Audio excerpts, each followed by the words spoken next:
Hola, muy buenas tardes. Les saluda Héctor Ramiro Ordóñez Zúñiga, profesor investigador del Instituto Politécnico Nacional, y hoy traigo para ustedes la presentación Poesía como factor para adquisición de una segunda lengua en el marco de la Feria Internacional de Idiomas 2021. Esta investigación la llevo a cabo por la necesidad que se tiene de mejorar las condiciones de la producción oral para nuestros estudiantes. Y debemos de recordar que nuestro papel como docentes no solo es enseñar, sino de que también somos un modelo para nuestros estudiantes y es el primer fuente de contacto que llevamos. Nosotros tenemos que lidiar con situaciones como lo que es la pronunciación, la falta de vocabulario, el tiempo para procesar el habla, interacción social, ese rendimiento auditivo, el cual va a incrementar el problema de la ansiedad de nuestros alumnos, a lo cual Stephen Krashen llamó en su teoría el filtro afectivo. Sí, esta es una situación con la cual debemos de lidiar, no solo nosotros como docentes, sino nuestros mismos aprendientes. También ellos tienen que entender cómo funciona esto y cuáles son las mejores medidas para poderlo combatir y corregir. Entonces, dentro del marco teórico que estoy manejando dentro de mi investigación, eh, voy a utilizar de manera primordial lo que es la teoría cognitiva social creada por Albert Bandura allá en los años 60, donde nos dice que partes de la adquisición del conocimiento de un individuo puede estar directamente relacionada con la observación de otros dentro del contexto de interacciones sociales, experiencias e influencias externas de los medios. Esto en un lenguaje más coloquial significa que nosotros aprendemos de ver cómo el resto de las personas que nos rodean funcionan y vamos a siempre elegir un elemento con alguna persona que sea de éxito, el cual nosotros vamos a tratar de reproducir. Para esto, esta teoría nos va a dar tres puntos muy importantes, que el primero es la identificación. ¿Qué es la identificación? Es sentir que hay una conexión con ese individuo al cual estoy tratando de imitar y del cual estoy aprendiendo. Entonces, el resultado se obtiene cuando el observador siente que tiene la misma capacidad para reproducir la acción imitada. Sin esto es algo bastante problemático, pero también podemos recordar que está el segundo concepto, que es de la autoeficacia, donde este lleva la creencia de uno que tiene la capacidad para triunfar en esas situaciones específicas que estamos observando. Y la autoeficacia puede desempeñar un papel importante en la forma en que uno aborda metas, tareas y desafíos. Es muy común que nosotros escuchemos de nuestros estudiantes el decir no puedo, el inglés es difícil para mí. Mientras se siga manteniendo esta creencia, obviamente va a costar más trabajo obtener el resultado esperado. Por eso, nosotros como docentes debemos de impulsar lo que es el aprendizaje vicario, que es aprender observando el comportamiento de otras personas. Estas personas van a observar nuestra actitud del inglés, van a observar, o sea, cómo lo desempeñamos, y ellos van a tratar de reproducir las mismas acciones, los mismos diálogos, todo ese comportamiento que tenemos dentro del inglés. Con esto, ellos pueden tener esa capacidad para no cometer errores y desempeñarse de una mejor manera en situaciones, o sea, que se espera que tengan éxito. Esto también lo podemos referir en alguna manera con la teoría de Krashen de lo que es el monitor. Entonces, ¿cómo podemos fortalecer ese monitor? Pues no solo con las reglas gramaticales, o sea, con el vocabulario, con todas las actividades que hacemos dentro del aula, sino de que nuestros estudiantes también puedan ver en nosotros esa situación de que nosotros usamos el lenguaje de una manera más adecuada. Para esto es importante mencionar que la poesía tiene un factor muy valioso dentro del aula. ¿Esto qué tiene que ver? Nosotros podemos fomentar una producción significativa de los estudiantes. Lo ideal sería, claro, que ellos mismos pudieran escribir sus propios poemas, pero también de tener otro poema de una tercera persona, de un autor, un poema que nosotros podamos elegir o que ellos elijan para la clase. El hecho de dar esa explicación, sus sentimientos, el decir qué le gusta, qué no le gusta, eso puede ser vital porque ellos ya están produciendo, están dando su opinión, están contando alguna anécdota, tienen todo lo necesario para poder producir algo y ir ganando esa confianza.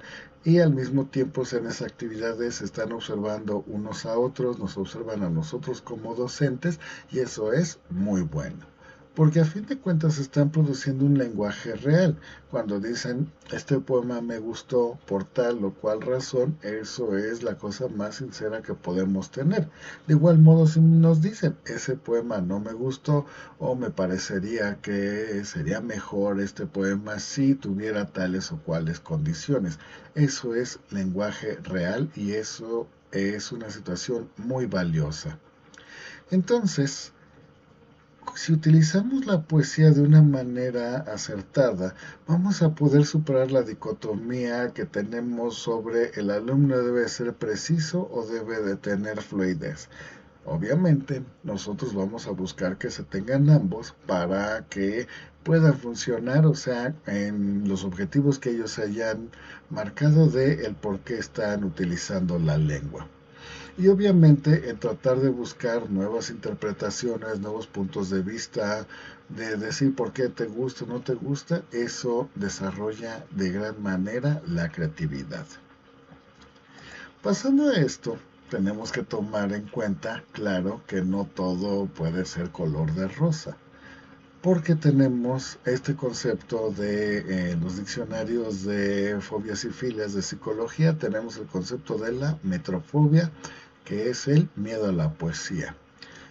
No tomarlo en cuenta así como que un miedo, sino más bien ese rechazo a la poesía, porque en la escuela siempre nos han tratado de dar poesía y de tratar de interpretarla, de tratar de buscar, o sea, patrones de rimas, de métrica y todo eso que aprendemos en la clase de español, de literatura. Entonces es en la escuela donde se nos empieza a mostrar que la poesía es algo complicado, es algo que no cualquier persona puede acceder. Pero a fin de cuentas terminamos con la idea de que la poesía es algo que pertenece aún más allá. Es para el reino de los pretenciosos, de los educados, de la gente que tiene otro tipo de preocupaciones en la vida. Entonces, un maestro, un estudiante puede decir, no, gracias, yo no quiero poesía porque yo no me siento identificado con este género literario.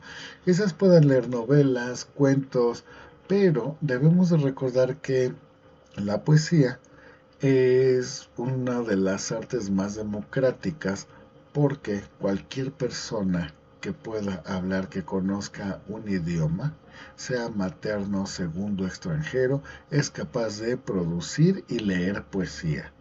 Y eso es lo más democrático que pueda haber. No se necesitan grandes herramientas, instrumentos para poder crear poesía o acceder a ella.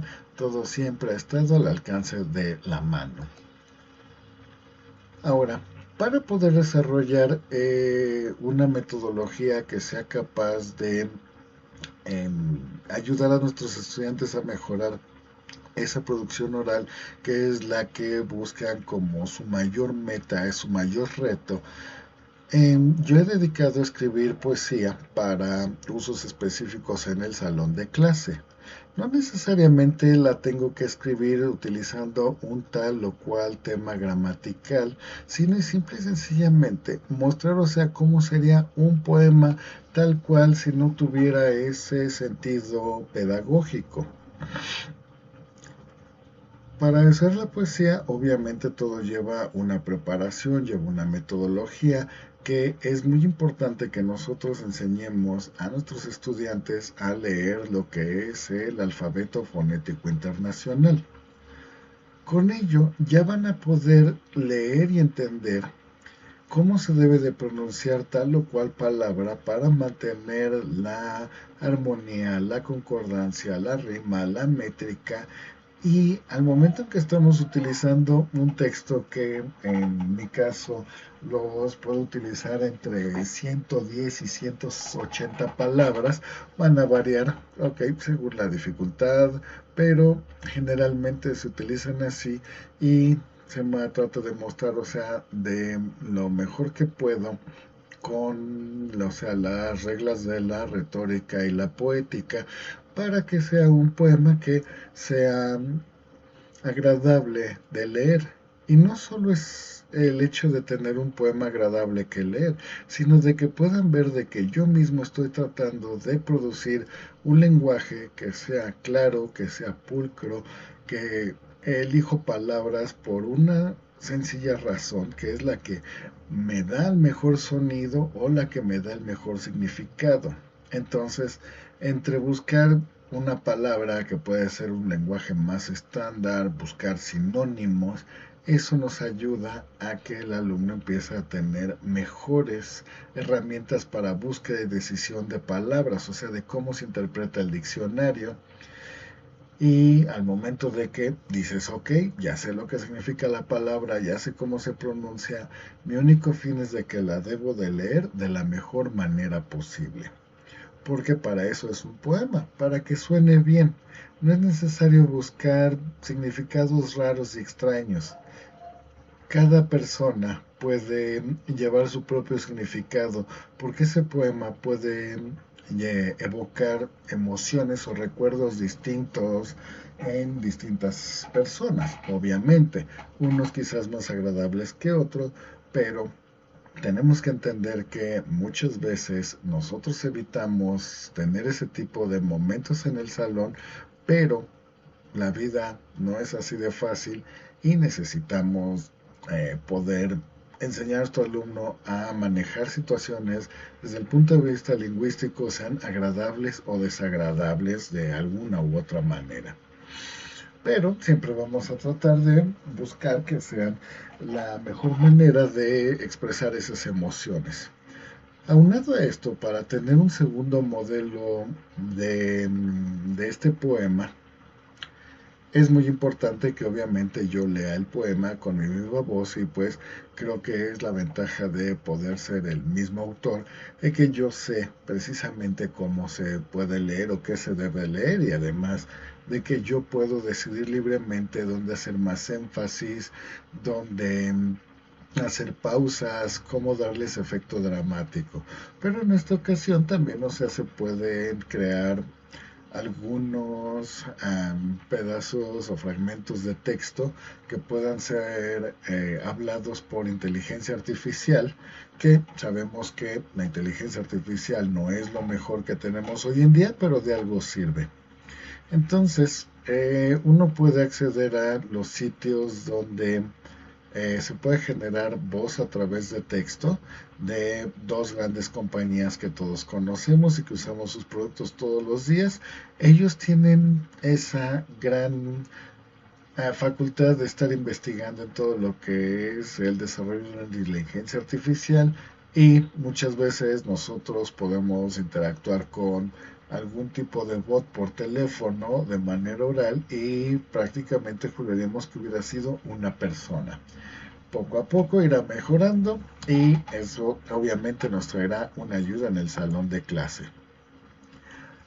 El hecho de que no solo es teneros esa poesía, o sea, de teneros esa meta clara, decir que voy a hablar, sino de que a la vez estoy abordando el cómo poder darle una métrica mayor a mis alumnos para que ellos puedan comprender, o sea, qué tanta calidad tiene su poema a través del proyecto de English Vocabulary Profile, o sea, donde se ha trabajado un corpus lingüístico que encierra toda la investigación que ha logrado Cambridge University Assessment con sus exámenes y han creado este corpus donde pueden detectar palabras a nivel A1, A2, B1, B2, C1, C2 y aquellas palabras, o sea, que no forman parte de este corpus lingüístico, que es donde podemos ver, o sea, la calidad que tiene el escrito del poema de A1. Entonces, ¿qué vas a decir? Oye, ¿siempre vas a tener más palabras de A1? Sí. Y o sea, las mayores van a ser de A1 y las menores van a ser siempre las de C2. Vamos a tener palabras que todavía no se listan o que no forman parte de este corpus.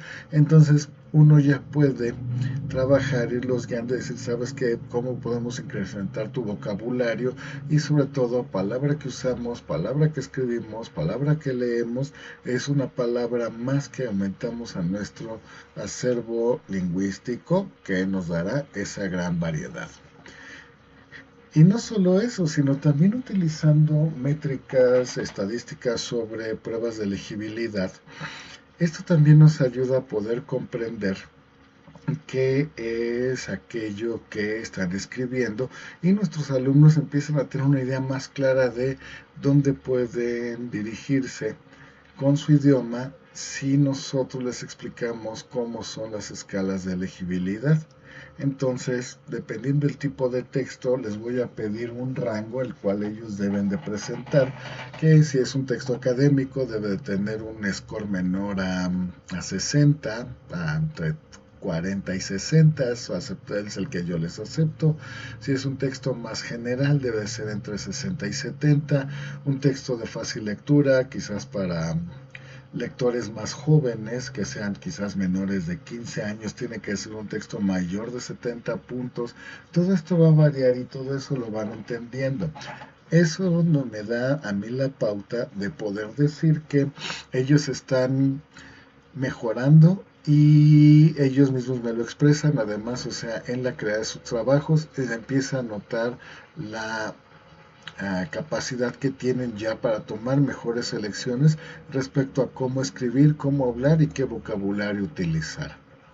Entonces, como conclusión, puedo decirles que la poesía aumenta la conciencia lingüística. Como lo acabo de mencionar, sus textos empiezan a verse de mejor calidad, aunque no estén utilizando vocabulario muy elevado, ya tienen una mejor oportunidad para poder crear algún texto, un email, un ensayo, un reporte, una carta, una historia, todos aquellos tipos de textos de literatura de no ficción que empleamos en nuestras clases y que son requeridas por certificaciones internacionales. Con esto pues ya lo tenemos. Y el simple hecho de leer un poema de 10 a 15 minutos como un warm-up, quizás para terminar la clase, o sea, para hacer alguna aclaración sobre algún punto gramatical, siempre será bueno, porque eso les está fomentando el hábito de la lectura. Y como dije, nosotros somos el primer contacto que ellos tienen, por ende no, tienen que vernos a nosotros leer, estudiar, prepararnos. ¿Qué dices? Sí, así es como yo quiero estudiar, así es como yo me veo hablando inglés. Y en un momento dado se involucran escribiendo su propia poesía e incluso hasta en el mejor de los casos su escritura general y su lenguaje oral empieza a presentar mejoras que son visibles.